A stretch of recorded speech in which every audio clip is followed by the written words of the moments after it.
I think probably what stuck with me most was how warm these villagers were when we went to meet them. I mean, some of them knew we were coming and others didn't, but they were just so interested and they were so friendly. They were just so generous. Like, they were such great hosts, even though they had virtually nothing to give us. What they did have, they were generous with what they had. It's a great question, because I think what we're seeing in places where these 3 villages are situated is a lot of climate change has meant that they're a lot drier than they typically would be. So these places rely on these monsoon rains to come through. They are 100% agricultural reliant, so farming is their main source of income.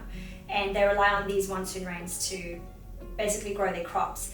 If we don't help them have another way of growing their crops that isn't purely reliant on these monsoon rains, they're just going to fall further and further and further into poverty. Well, we can say there's 2 main areas. One of the areas is water, and that's water for drinking as well as water for agriculture. And then the other aspect is livelihoods. So improving the livelihood situation for farmers and for women.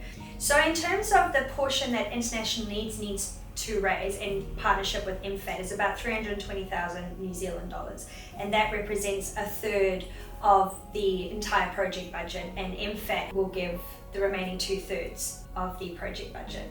Yeah, so at the moment these families rely basically on what we call shallow dug wells. So some of that access is groundwater, but most of it, these wells are just hand dug wells which then collect rainwater and they drink it. And so that's essentially their drinking water. Now, we've gone and tested the quality of the drinking water, and it doesn't meet Sri Lankan water standards by any stretch of the imagination.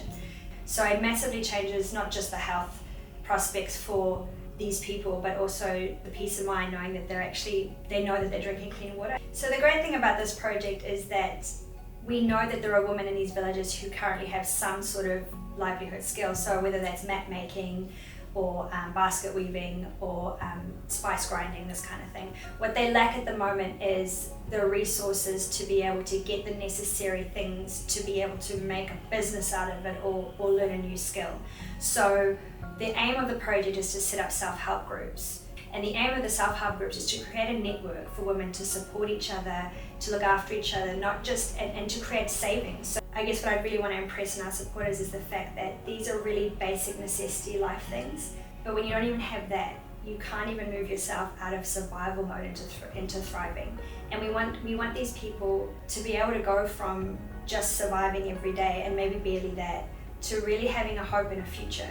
To be able to take their skill and give it to their children, and have a generational impact. And when I think I've got my own children, and my whole life is about giving them a better future than what I had, or giving them more resources than what I had, or knowing that they're growing up and they've got a hope and a future to do something that is meaningful. And when you think about, for $300,000, we're impacting 3 villages and their children and their children's children. And I mean, not to put a price on something, but that feels like a nothing amount of money to be able to have the incredible impact that it's having. So I would want our supporters to know that your money would make such a massive difference in the lives of these people. And then we'll have generational impacts.